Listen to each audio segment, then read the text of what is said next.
आज 12 अप्रैल है, दिन रविवार। आइए जानते हैं बिहार की 30 फटाफट बड़ी खबरों को। और इस न्यूज को आप किस जगह से देख रहे हैं, हमें कमेंट बॉक्स में जरूर बताएं।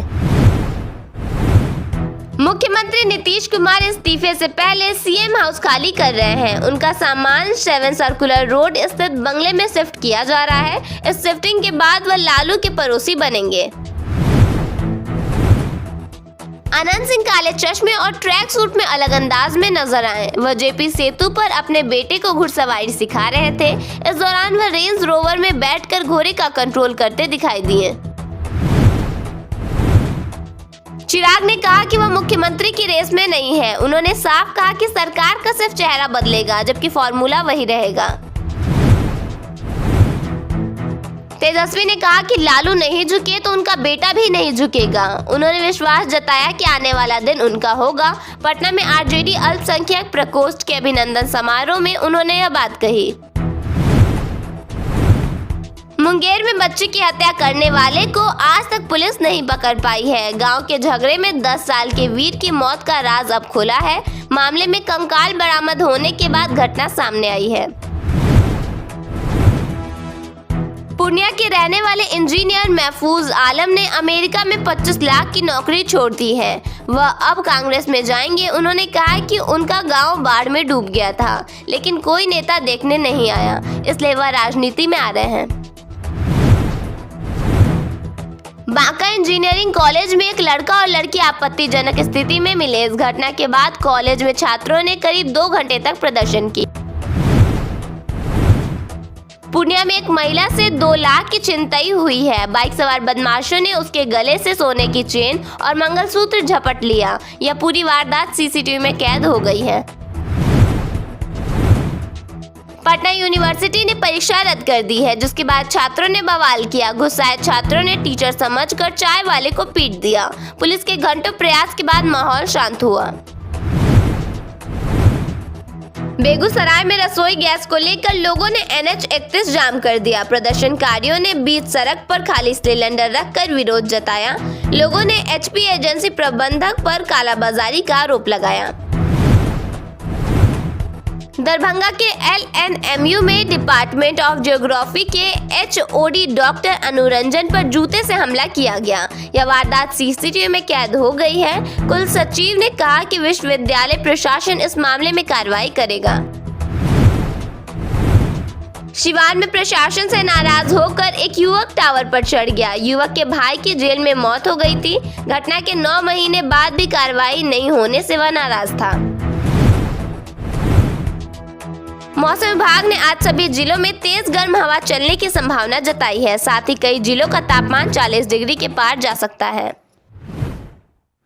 वंदे भारत एक्सप्रेस नमो भारत जैसी हाई स्पीड ट्रेन के बाद अब बुलेट ट्रेन भी बिहार में दौड़ने वाली है। बुलेट ट्रेन के लिए भारतीय रेलवे की ओर से सर्वे टीम का गठन कर लिया गया है। जानकारी के मुताबिक यह टीम जुलाई या फिर अगस्त महीने में सर्वे का काम शुरू कर सकती है। इस तरह से बिहार को नई हाई स्पीड रेल नेटवर्क की सुविधा मिलने वाली है। बिहार के रोहतास जिले के डालमिया नगर में करोड़ों रुपए की लागत से रेल फैक्ट्री लगाई जाएगी। इससे बिहार के हजारों युवाओं को रोजगार मिल सकेगा। जल्दी इस परियोजना पर काम शुरू किया जाएगा। जानकारी के मुताबिक इस परियोजना की लागत लगभग 403.20 करोड़ रुपए है। इसे 219 एकड़ की जमीन पर विकसित किया जाएगा। बिहार में पिछले 3-4 दिनों तक मौसम सुहावना बना रहा। ऐसे में अब तपती गर्मी का प्रकोप झेलना पड़ेगा। चिलचिलाती धूप से बेचैनी बढ़ेगी। पिछले 24 घंटों में पूर्वी चंपारण के मोतिहारी में सबसे अधिक तापमान दर्ज किया गया। पटना और अरवल जिले में तेज रफ्तार से धूल भरी हवा चली। मौसम विभाग की माने तो बिहार में अगले 3 से 4 दिनों के दौरान राज्य के कई हिस्सों के अधिकतम तापमान में 4 से 6 डिग्री की बढ़ोतरी होने की संभावना है। डॉक्टर ने लोगों को पर्याप्त पानी पीने और तेज धूप से बचने की सलाह दी है। पटना में पिछले 20 वर्षों में 113 पार्कों का निर्माण या पुनर्विकास किया गया है, जिससे शहर की हरियाली बढ़ी है और लोगों की जीवन शैली में सुधार आया है। इन पार्कों में वॉकिंग ट्रैक, ओपन जिम और बच्चों के लिए आधुनिक खेल उपकरण जैसी सुविधाएं शामिल हैं। भागलपुर में अमृत मिशन 2.0 के तहत वुमेन फॉर वाटर अभियान शुरू किया गया है। इस अभियान में स्वयं सहायता समूह की 34 महिलाओं को अमृत मित्र चुना गया है। इनमें से 20 महिलाओं को पानी की गुणवत्ता जांचने के लिए प्रशिक्षण और किट दी गई है। अब ये महिलाएं घर घर जाकर पानी की गुणवत्ता की जांच करेंगी।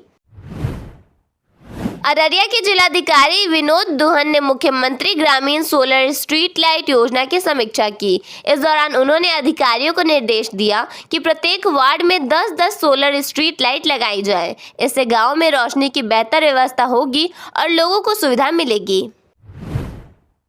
बिहार सरकार ने हड़ताल पर गए अंचल अधिकारियों के खिलाफ सख्त कार्रवाई करते हुए 3 अधिकारियों को निलंबित कर दिया है। इन पर सरकारी कार्यक्रमों की अनदेखी, राजस्व लक्ष्य पूरा नहीं करने और आदेशों का पालन नहीं करने के आरोप है। सरकार ने साफ कर दिया है कि लापरवाही अब बर्दाश्त नहीं होगी। केंद्रीय मंत्री चिराग पासवान ने क्लियर कर दिया है कि वे मुख्यमंत्री पद की रेस में शामिल नहीं हैं। उन्होंने कहा कि सरकार का चेहरा बदल सकता है, लेकिन गठबंधन का फॉर्मूला वही रहेगा। जेडीयू नेता संजय कुमार झा ने कहा है कि प्रधानमंत्री नरेंद्र मोदी हमेशा से नीतीश कुमार का सम्मान करते हैं। उन्होंने कहा कि राज्यसभा जाने के बाद भी बिहार में बनने वाली नई सरकार नीतीश कुमार के मार्गदर्शन में ही चलेगी। तेजस्वी यादव के बयान पर पलटवार करते हुए उन्होंने कहा कि जनता ने हाल के चुनाव में उन्हें उनकी सही जगह दिखा दी है। मुख्यमंत्री नीतीश कुमार के इस्तीफे से पहले सीएम हाउस खाली किया जा रहा है। नीतीश कुमार का सामान 1 अरे मार्ग से 7 सर्कुलर रोड में शिफ्ट हो रहा है। सीएम नीतीश कुमार अब यहीं रहेंगे। शुक्रवार यानी 10 अप्रैल को ही उन्होंने राज्यसभा सांसद की शपथ ली थी। भोजपुर बक्सर एमएलसी उपचुनाव के लिए आरजेडी ने सोनू राय को उम्मीदवार बनाया है। उनके मैदान में उतरने से इस सीट पर मुकाबला दिलचस्प और त्रिकोणीय होने का संकेत मिल रहा है। तेजस्वी यादव ने बिहार के मुख्यमंत्री पद को लेकर बड़ा बयान दिया है। कहा कि जो भी सीएम बनेगा उसे जनता का समर्थन नहीं मिलेगा। तेजस्वी यादव ने एनडीए के चुनावी नारे पर तंज कसते हुए कहा कि 25 से 30 का दावा अब हवा हो गया है। उन्होंने आरोप लगाया कि अब लोकतांत्रिक तरीके से नहीं बल्कि तंत्र मंत्र से सरकार बनाई जा रही है। साथ ही उन्होंने कहा कि पहले 5 साल में एक बार सरकार नहीं बनती थी, अब एक ही सरकार बार बार बन रही है। बिहार में अगले मुख्यमंत्री के नाम को लेकर सस्पेंस गहराता जा रहा है। बीजेपी की अहम बैठक से सम्राट चौधरी की गैर मौजूदगी और फिर अचानक नीतीश कुमार से मुलाकात ने सियासी हलचल बढ़ा दी है। सम्राट चौधरी की गैर मौजूदगी को लेकर बिहार में चर्चा का बाजार गर्म हो गया है।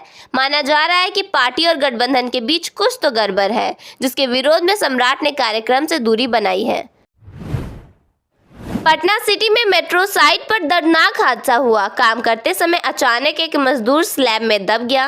देखते ही देखते मौके पर अफरा तफरी का माहौल कायम हो गया। अभी मजदूर की हालत गंभीर बनी हुई है। हादसे को लेकर लोगों ने प्रशासन पर गंभीर आरोप लगाए हैं। सहरसा के भौरा गांव में भीषण अगलगी से 32 परिवारों के घर और लाखों की संपत्ति जलकर राख हो गई। इस घटना ने बैजनाथ मुखिया की बेटी की शादी की तैयारियों को भी तबाह कर दिया, जिसका तिलक समारोह शनिवार को होना था।